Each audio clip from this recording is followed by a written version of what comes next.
aspirants, welcome to Daily Chronicles by Abhiram IAS Academy. So, Daily Chronicles lo enti ante, like for suppose we take the newspaper and our newspaper lo important articles select chesi, we give you or we tell you the importance and also detail about those articles. Clear? So, ee roju Daily Chronicles lo we'll be discussing like 4 important topics with respect to the UPSC.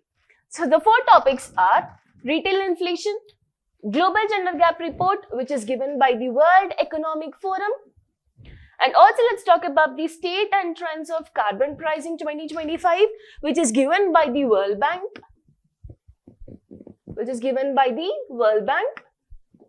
And lastly, let's talk about the India's aviation sector.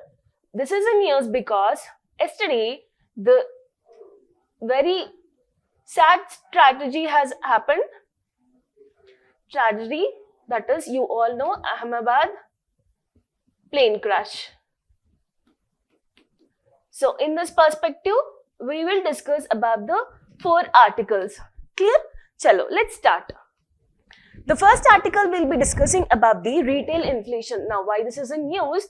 Because retail inflation eases to 6-year low. From the past 6 years, today, that is yesterday, they have taken the statistics and they have said that retail inflation is low since 6 years. Clear? So basically the article is telling that overall retail inflation has averaged to 2.99% from the year of 2025 to 2026. This is the article telling simply. Here you can see that it started at 2, now it is ending at the 2.8. Clear? So retail inflation eases to 6-year low. Now let's see what is the retail inflation. What is retail inflation? Give me a minute to adjust the board. So what is retail inflation? What is inflation basically? Inflation is nothing but simply the raise or increase in prices of goods. Prices of goods and services. Clear? Increase in prices of goods and services. Now, what is retail? You can see MRP. MRP is nothing but maximum retail price. Now, what does this retail means? Retail is nothing but our day-to-day goods and services like food and fuel or food and fuel, your beverages, housing, etc. The daily essential goods. Daily essential goods. Those are your retail products. So, retail inflation is nothing but the increase of goods and services. That is the day-to-day goods and services. Clear? So now what is the article telling? There is a decrease of retail inflation. So this retail inflation is also called as,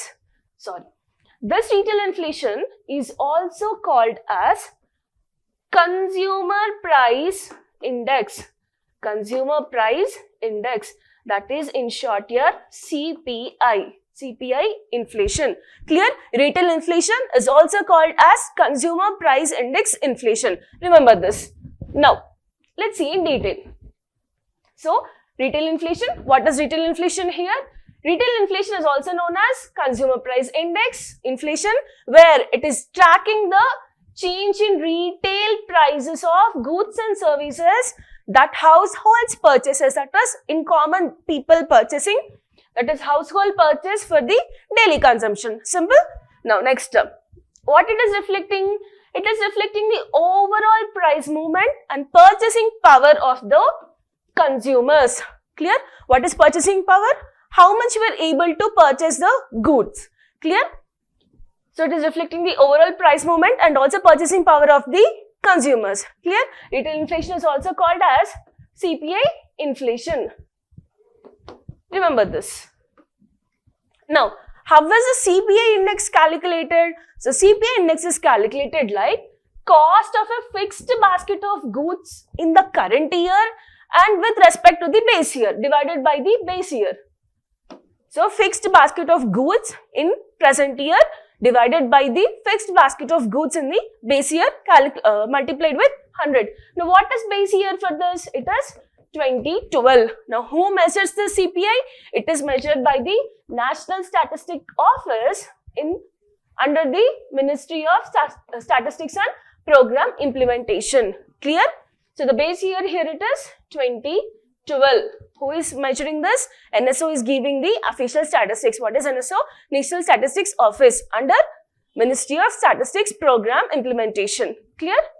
So CPI is calculated for a fixed basket of goods and services which is periodically updated by the government. Further, the change in this price index over the time represents the CPI based inflation or the retail inflation. Currently, the base year is 2012 and CPI is expressed as the percentage change in the cost of fixed basket of goods in the current year divided with the fixed basket of goods in the base year, that is 2012. Clear? Now, see, I am telling that in this article, the retail inflation is been decreasing. Now, what it happens? So, let's see. Let's see the key aspects of CPI. One is the cost of living. See, if consider anything, if inflation is increasing, what happens to cost of living? Cost of living also increases. So, when the retail inflation is decreasing, what is happening to the cost of living? The cost of living also decreases. That is, goods and services will be available at a very cheaper rate. Clear? So, cost of living. CPI reflects how the price of daily goods and services affects the living standards of the population. Clear? Next is purchasing power. So, when the inflation is higher, what happens to the purchasing power? See, if you're having 1 rupee and a good is there, when this when the inflation is increasing, what happens to the purchasing power? It also increases. But now, if the chocolate price is for 10 rupees, what happens to the chocolate price? It will increase by the some X amount. It will increase. Clear? So, the purchasing power will increase. But now, retail inflation, as it is decreased, what happens to the purchasing power? The purchasing power reduces. Clear? So, what is purchasing power? It measures the change in the purchasing power of consumers and real value of the money. Now, next, what happened? Other thing is price of goods and services. See, cost of living is nothing but the price of goods and services itself. So here, price like when the inflation is higher, what happens? Goods and services price will increase, like food, housing, transportation, healthcare, etc. Now, as the retail inflation is decreasing, what happens? The price of goods and services also will come down. Further, value of currency. So, it's the same purchasing power, that is value of currency. So, CPI shows how much the value of Indian rupee has changed relative to the price of goods and services. So, basically, the CPI is telling us that value of currency, purchasing power, and also cost of living and also price of goods and services. That is why the CPI is a measuring index of the inflation.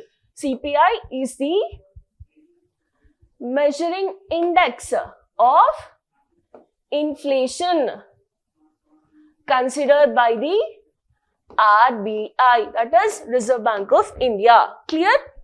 Now, next. The next article is about the Global Gender Gap Report. Global Gender Gap Report. Who gives this Global Gender Gap Report? Basically, it is given by the World Economic Forum. So, now let's discuss about the Global Gender Gap Report and also in specifically about the India's Gender Gap Report. Clear?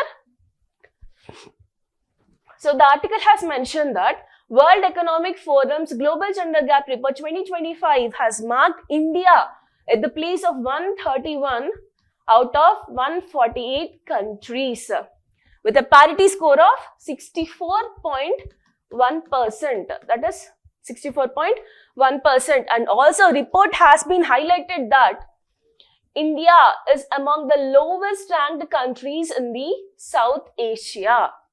Clear? Remember this. Now let's see. So the report is telling that India have been ranked 131 out of 148. 131 out of 148.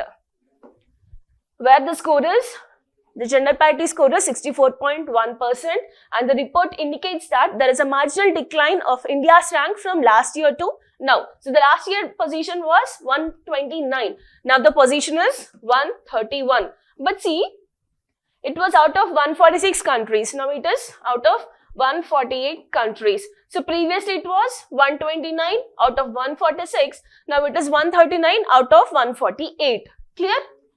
Now next. So this global gender gap report is measured through 4 aspects, 4 dimensions. That is economic participation and opportunity, and other one is health and survival, and other is educational attainment, and further the 4th one is political empowerment. Women in political empowerment. This is all with respect to women. Comparison between men and women. That is only gender gap. The gap between men and women. So economic participation and opportunity, other is health and survival, the other one is political representation, and the 4th one is education attainment. So India is almost good in these 3 sectors, but it is very poor in this political empowerment. Let's see further details. So if we see in detail, economic participation, it has improved by 0.9 points, that's it, where reaching 40.7%. So earned income parity also increased to 29.9%, but it is very much, it is very far from the global standards. You can see it has just increased by 0.9%. Clear? See, women topic is very much important for the UPSC. They will be asking in mains, they will be asking in prelims. So be prepared and collect the statistics like this. Then you can write in your mains answer writing also. And further education attainments, there is a positive thing, that is it has scored 97.1%, reflecting improvements in female literacy and also tertiary educational sector. Further, health and survival, yes, there is a positive, that is it showed progress with the better sex ratio and also increased health life expectancy. Clear? Next. So there is a positive in these 3 aspects. There is one negative, that is in the political representation of women. Though 33% of reservation was fixed for the women in Lok Sabha and also in state legislative assemblies, but still it has to be enacted. It is not enacted because the delimitation has to take place, the census has to take place, then therefore that amendment act will come into the picture. So there is now lack in the political empowerment. So continued decline for the 2nd consecutive year, where female MPs dropped from 14.7% to 13.8%, and women ministers have fell from 6.5% to 5.6%. Clear? Remember this and write in your answers. So overall gender parity worsened due to decline in the representation in the public leadership roles of the women. Clear? So there are 3 positives and 1 negative. Now further, if we see India with our neighboring countries, so best performer in South Asia is Bangladesh, where it ranked 24th globally, and besides that, other South Asian countries are Nepal ranking 125, Sri Lanka ranking 130, Bhutan ranking 119, Maldives ranking 138, and Pakistan ranked 148th. Almost it is last in the South Asia. What is India's rank here? 131 out of 148. Clear? Yeah, 131 out of 148 countries. Clear? So, who is best performer among South Asia? It is the Bangladesh. Clear? Bangladesh ranked 24th globally. Nepal 125, Sri Lanka 130, Pakistan last 148 position, Maldives ranked 138 and Bhutan ranked 119. Clear? Now, what are the top 10 countries? Top 10 countries, first place goes to Iceland. Next is Finland, third is Norway, fourth is UK, fifth is New Zealand. Clear? First position goes to Iceland, second position Finland, third Norway, fourth is UK, that is United Kingdom, and fifth is New Zealand. Clear? These are the rankings with respect to India and its neighborhood countries. Done. Next.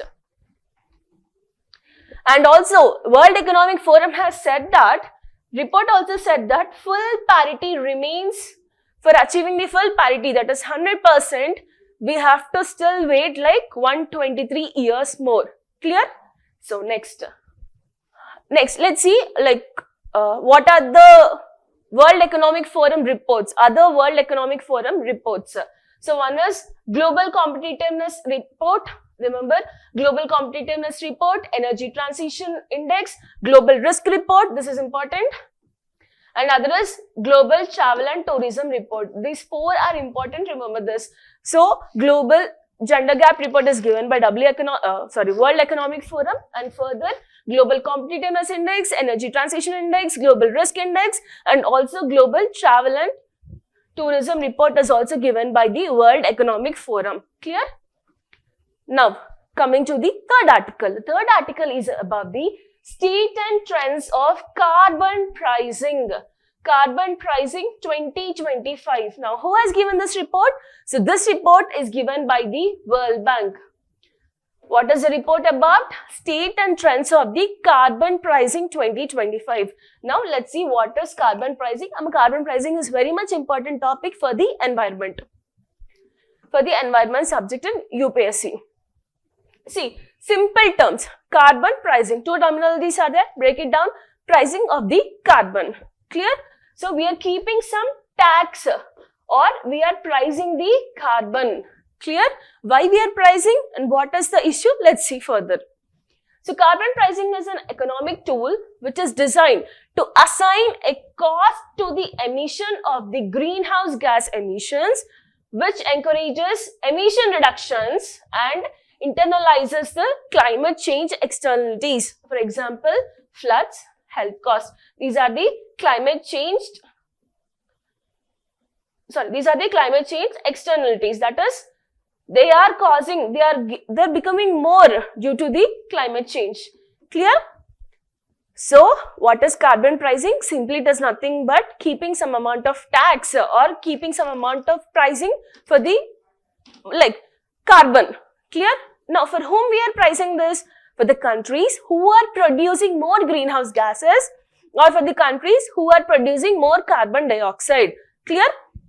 Now, further let's see the types of carbon pricing mechanisms. The very first thing we all know is carbon tax, cap and trade tax, and also carbon credit simply. So, first, if you see the carbon tax, that is nothing but we will fixed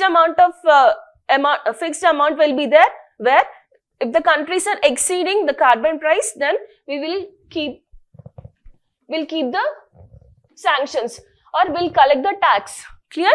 So, carbon tax is nothing but a fixed price per ton of carbon dioxide emissions. For example, per ton of fossil fuel carbon content, will keep some money for that. Done. Next is emission trading system, where we will tax on the emissions or the emitters. Clear? So, a cap and trade system where emitters buy or sell permits to emit a certain amount of carbon dioxide under preset limit. So, simply it is nothing but emission trade system where, see, if I am an emitter, I am emitting some excess amount of carbon dioxide. Further, what I will do is, I will buy a certificate from low emitting carbon dioxide industries such that the buying and selling will happen. So that I will be having certain limit and you will be having certain limit. Now what happens? I am emitting more than the prescribed limit. You are emitting less than the prescribed limit. Now what I will do? I will take a certificate from you that excess amount of I will get the permission to excess more. That is, more means to tell your limit. Clear? So that is the emission trading system where I will buy from you and you will sell your certificate to me. Clear? Now, carbon crediting or credit mechanism, that is simply nothing but, see, it is tradable credits for verifiable emission reductions or removals. Example, you have to plant more trees, that is afforestations, or you have to capture the methane. Clear? Direct air capture.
aspirants, welcome to Weekly Chronicles by Abhiram IAS Academy. So, it is Saturday, weekend.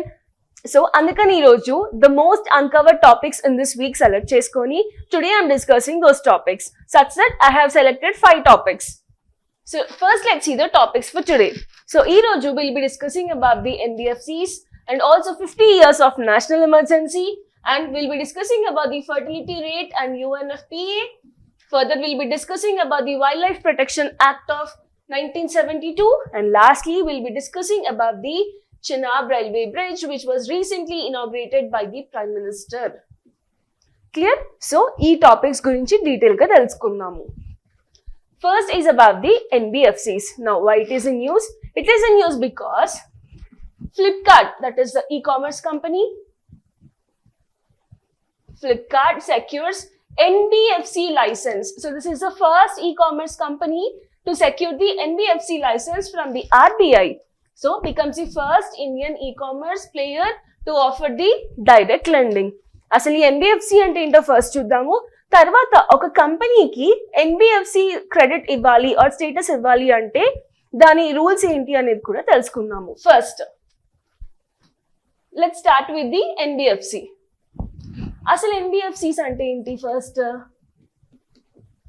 So NBFCs are nothing but non banking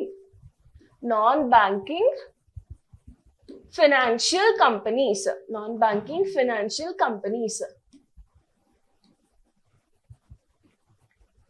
so for suppose మనకి ఏదైనా loan కావాలి, మనం ఏం చేస్తాము? Banks ని approach చేస్తాము, కానీ there will be a lot of paper work first of all కదా.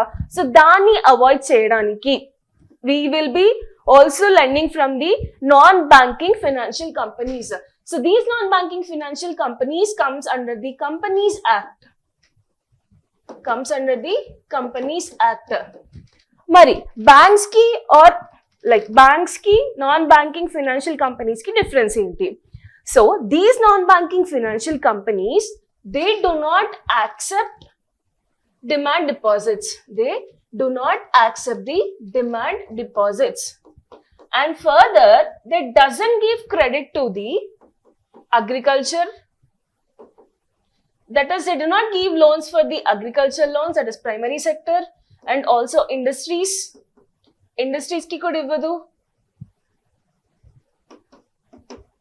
Clear? And further so and further like ఏదైతే స్మాల్ లోన్స్ ఉంటావో వాటికి మాత్రం క్రెడిట్ ఇస్తూ ఉంటుంది. So this is a major difference between the banks and NBFCs. Clear? Now next, so further detail గా చూద్దాం ఒకసారి. So non banking financial companies. So this NBFCs are company registered under the Companies Act of 1956 as we discussed, and further it involves in loans and advances and further acquisition of securities such as shares kani, stocks kani, bonds kani, debts kani, etc. And these comes under RBI. See, this comes under RBI. Kani anta strict rules and regulations undavu as of the banks, issued by the government, local authority or marketable securities. And also it involves leasing, hire purchasing, insurance and chit businesses. So nidhi companies, which are chit business companies, comes under your NBFCs. And also housing finance companies also. Example, if you see NBFC example, so nidhi companies, and further housing finance companies, etc. These all comes under your non-banking financial companies. So the different two things, one is they do not give loans to the primary sectors such as agriculture and also industries ki kuda ivvadu, and further if we see they do not accept the demand deposits. Clear? Further, okay, now banks ki NBFCs ki okasari clear differentiation chuddaamu. So they cannot accept the demand deposits. Example, saving account and current account. Clear? Further, they can only accept the time deposits. Remember, NBFCs do not accept the demand deposits at the savings and current accounts, but it can accept the time deposits with a tenure between not less than 12 months and not more than that of the 60 months. Clear? 12 months కన్నా తక్కువ ఉండకూడదు, 60 months కన్నా ఎక్కువ period ఉండకూడదు. Further interest rate ceiling.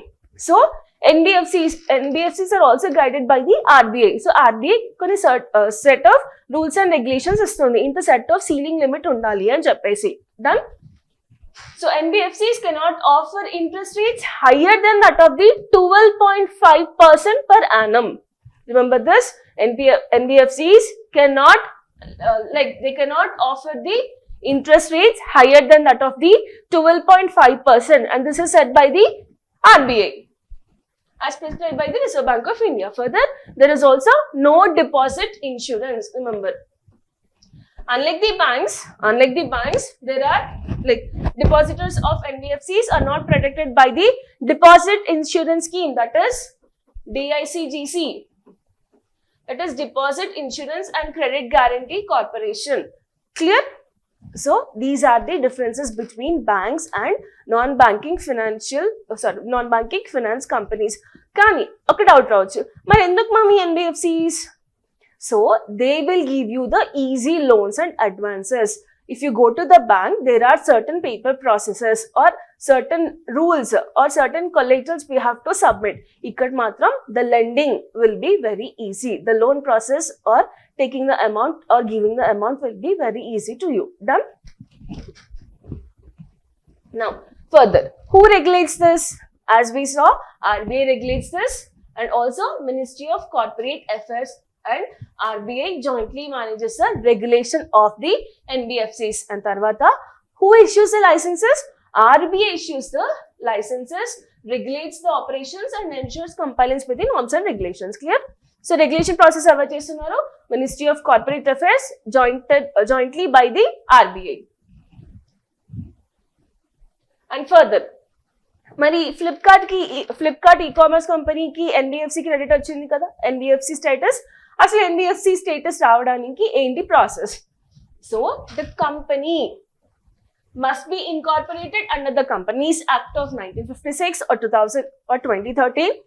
So Flipkart comes under Companies Act to register as a non-banking financial company, and also company must maintain a minimum net owned fund of rupees 10 crore. Remember this. So first criteria enti, oka company ki status undali, that is Companies Act of 1956 or 2013 status. It should come under the Companies Act. Tarvata enti, minimum net owned value of 10 crores anedi undali. Then you can consider that company to be a NBFC status. Clear? So this is all about the NBFC and the differences between banks and NBFCs, and further the eligibility process of a company to become as the NBFC. Done? See, NBFCs are very important topic in your economy, considered in mains or prelims. It is important. So okasari chudandi. And further, the next topic is 50 years of national emergency. So already andarki telusina national emergency enti ani cheppesi, kani further detail ga okasari national emergency ento chuddam. So national emergency ante gurtoche first పేరు ఏంటి? Indira Gandhi, the former prime minister Indira Gandhi garu. So what happened? Indira Gandhi has went to the elections and she won. But who is the competitor? The competitor was the Raj Narayan. The competitor was the Raj Narayan. So Raj Narayan em chepparu ante, see, he has said to the Allahabad High Court that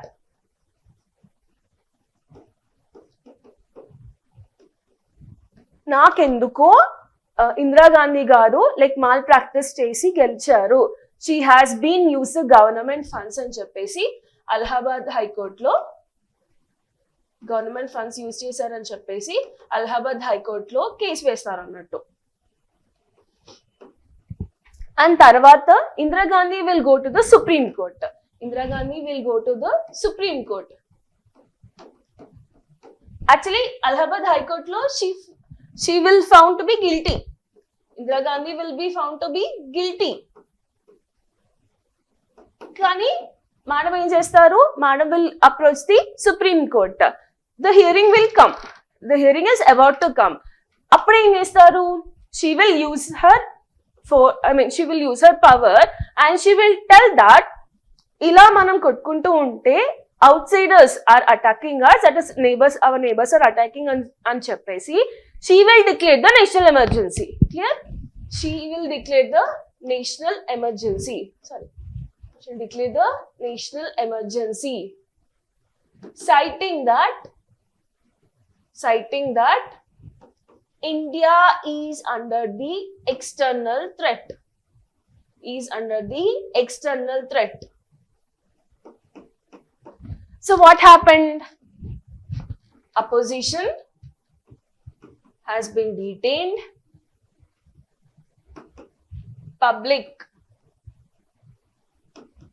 fundamental rights have been stopped. Like some of the fundamental rights have been stopped. Any fundamental rights affect avutundo chuddaamu. Further, like there are no rallies should be taken place. No crowd should be formed. So ఏమంటారు, national emergency అప్పుడు there are certain rules and regulations which have to be followed by everyone. Clear? So అలా people ని restrict చేసేసి they stopped అన్నట్టు. No protest should be taken place, no rally should be taken place. So అలా the powers and limitations have been gone. I mean the powers have been gone. Clear? So అప్పుడు like she have been declared the first time national emergency. Clear? So ఇప్పుడు like 2015 we are celebrating 50 years of national emergency. It's not like celebration but 50 years of national emergency. ఇప్పుడు అసలు national emergency అంటే ఏంటి, what are the things associated with అనేది తెలుసుకుందాము. So what is national emergency? A national emergency is proclaimed by the President of India under Article 352. See, listen. That time it was Prime Minister. Clear? Who is the head of the government. But further there have been certain changes made, like power ni evaru padte vallu misuse cheyaguddu ani cheppesi. Who is declaring now? It is declared by the president, by the like approval from the parliament, or Lok Sabha should give the approval. Done? President of India under Article 352.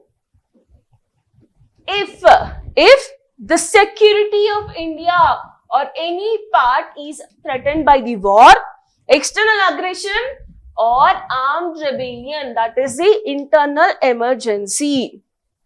Done? See, president rule is again different from your national emergency, please do remember. So if any part of India is threatened by the war, external aggression, that is external emergency, and if it is like armed rebellion, then it comes into the internal emergency. Who will be declaring this? President will be declaring under the Article 352. Clear? Now further, if you see the key constitutional amendments, actually 38th Amendment Act of 1972, it allowed President to issue emergency proclamations for war, external aggression or the armed rebellion. Intaku Prime Minister unde kada, but now the power has come to the President by using the 38th Constitutional Amendment Act. See, that is an Amendment Act. Further, 44th Amendment Act, intaku mundu, and also there is no judicial review. Sorry, judicial review okasi malli chuddamo, and it is also under under Amendment 44, Amendment Act of 44. So, E 44th Amendment Act, again see, here it is replacing the internal disturbance with the armed rebellion and made national emergency declaration subject to the judicial review. Right? And in the national emergency unnappudu there is also restriction of the press. And here fundamental rights also.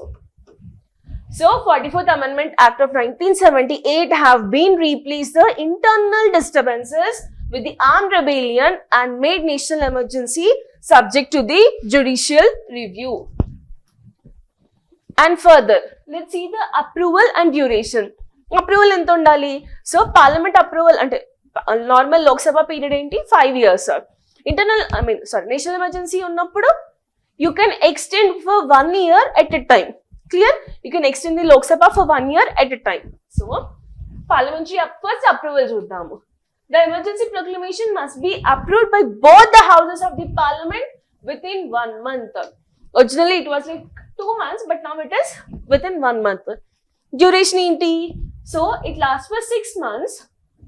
6 months తర్వాత it can be extended indefinitely, but with the approval of the parliament for every 6 months. Clear? First 6 months కి declare చేస్తారు, తర్వాత extend అవ్వాలి, indefinite గా కూడా extend చేసుకోవచ్చు. కానీ ఎవరు అప్రూవల్ కావాలి? Parliament approval for every 6 months we need it. Clear? And further revocation, ఒకవేళ తీసేయాలి అనుకున్నప్పుడు president can revoke emergency at any time without the approval of the parliament. Okay, that's it. Next, judicial review. So as said, 44th Amendment Act వల్ల judicial review అనేది వచ్చింది. ఇంతకు ముందు there was no judicial review. That is, we cannot approach the courts when national emergency was declared. Clear?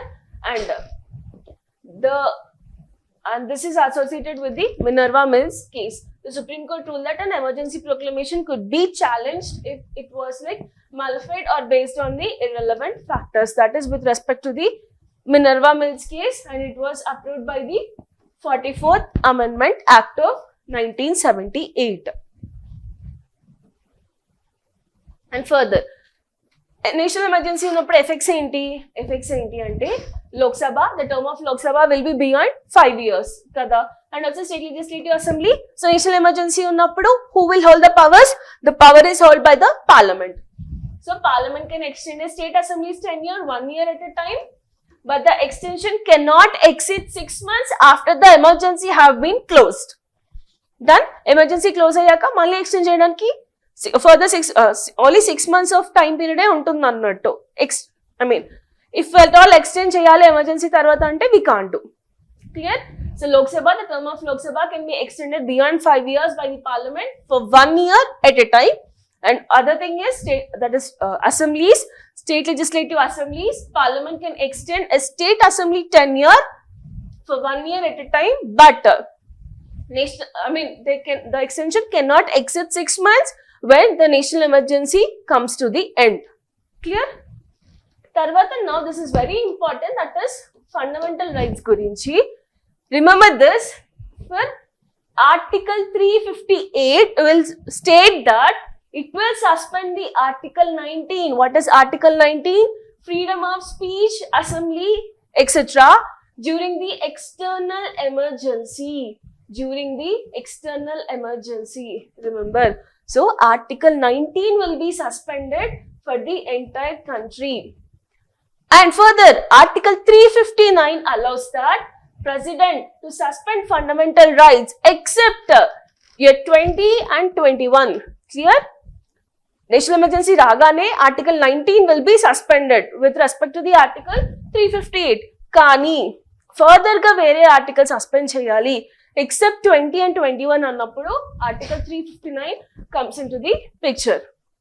So Article 359 is dealing with it is allowing the president to suspend fundamental rights except Article 20 and 21 during any type of emergency, either internal or external.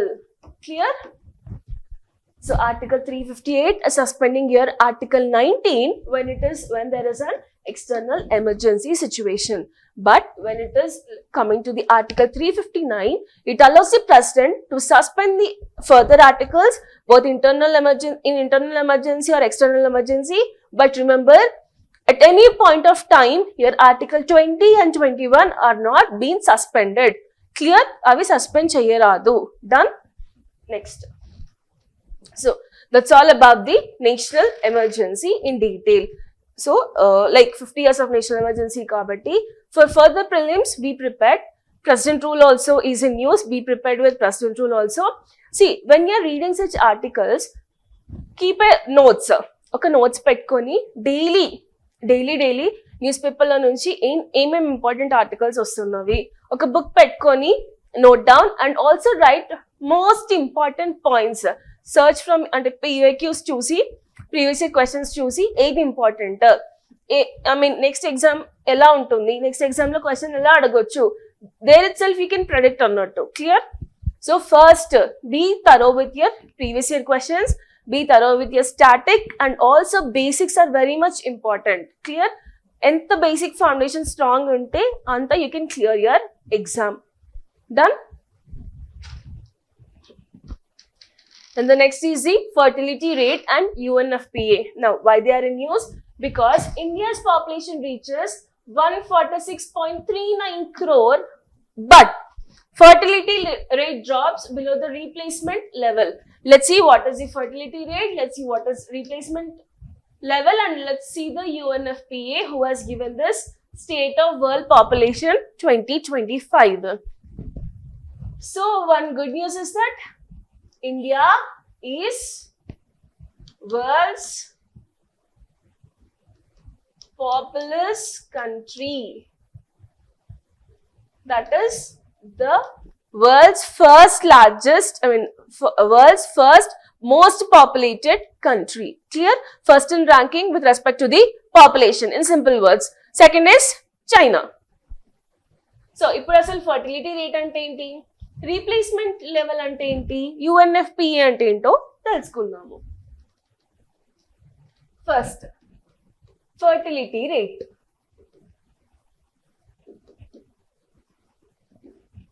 Fertility, that is giving birth.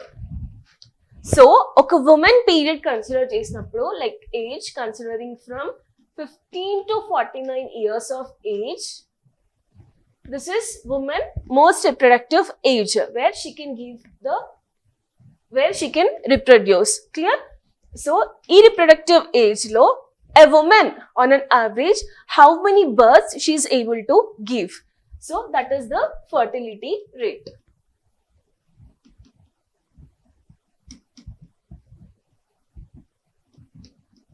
Clear?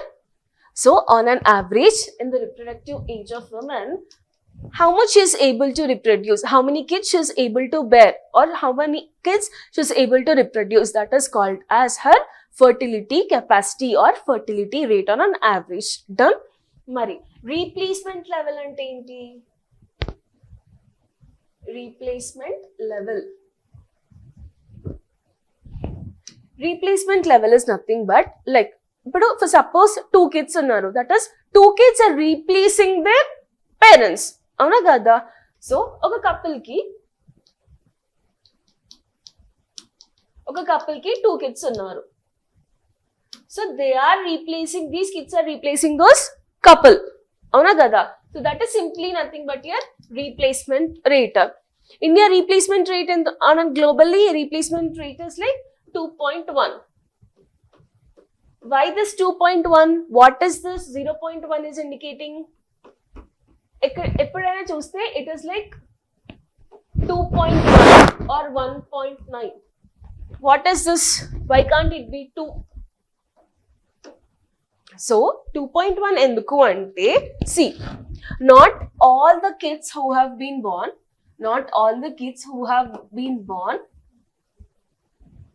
will be like ante you can't expect they will die. I mean you can't expect they will be alive till they're like 15 years of age or 6 years of age. So there are chances of dying. Okay, they can be more mortal. So a mortality rate ni consider chestu like oka extra ga add chestunnam annattu, that is your replacement rate. That is why we are considering it as 2.1 or 1.9, but it's not completely like 2. Clear?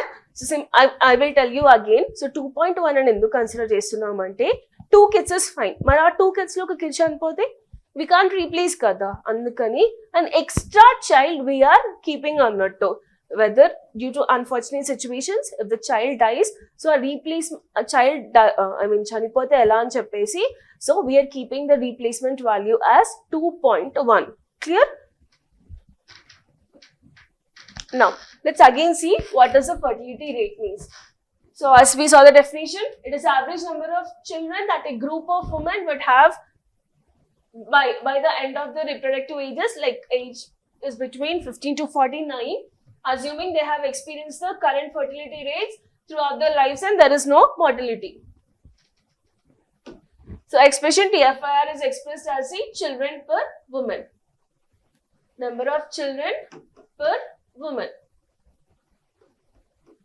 So if we take an NFHS 5, National Family Health Survey 5th report from the year of 2019 to 2021, it is telling that the fertility rate have been decreased from 2 compared with the NFHS 4 where the fertility rate was 2.2. Fertility rate decrease అవుతే ఏమవుతుంది, fertility rate increase అవుతే ఏమవుతుందో చూద్దాము. But the global standard fertility rate or the replacement rate is 2.1. So NFHS 4 లో it was 2.2 India's fertility rate, but now in NFHS 5 it has been decreased to the 2. And further, let's see the what is mean by replacement rate. Replacement rate is nothing but it is a fertility. It is a replacement level of fertility. The replacement level of fertility is a TFR of 2.1. That is total fertility rate of 2.1 children per woman, but is the average number needed to replace the current population. So at this level, each generation exactly replaces itself without significant growth or decline in its population size. ఇందాక నేర్చుకున్న concept same. So 2.1 is nothing but or replacement rate is nothing but how much they are able to replace their parents అని చెప్పేసి. Clear? So implications of TFIR, if the TFR is below 2.1, that means aging of the population and also shrinking of the working population growth, shrinking of the working age population. Clear? So ఒకవేళ TFR is less than 2.1, that means aging of the population. It is indicating more aging of the population and also shrinking of the working age population. Clear? If the TFR is greater than 2.1, then that is indicating more deaths of the old age and also more working age population. Clear? This is a replacement value, replacement level. And further, let's see about the UNPFA, that is United Nations Population Fund. Clear? United Nations Population Fund, UNFPA. So UNFPA, as you can see, UN, it is the subsidiary of UN General Assembly and focuses on sexual and reproductive health, and it is giving the state of population growth report. And further, it was founded in the year of 1969 as the United Nations Fund for Population Activities, but renamed in the 1987 to the United Nations Population Fund. Further, it supports 3 SDGs, that is SDG 3, good health and well-being, SDG 4, quality education, and SDG 5, that is gender equality. So population wise, it is supporting 3 SDGs, that is SDG 3, good health and well-being, health చూసుకుంటుంది. తర్వాత SDG 4, quality education also. Education బాగున్నప్పుడు there will be less poverty తక్కువ ఉన్నప్పుడు health బాగుంటుంది కాబట్టి. Clear? It is a all cyclic reaction. And further, SDG 5, that is the gender equality. Clear? And further, it is also aiming for the zero unmet need for family planning, zero preventable maternal deaths, and also further zero gender based violence. But as already we saw gender gap report 2025 yesterday itself, it takes almost 123 years for becoming gender equal, for achieving the SDG 5, that is gender equality.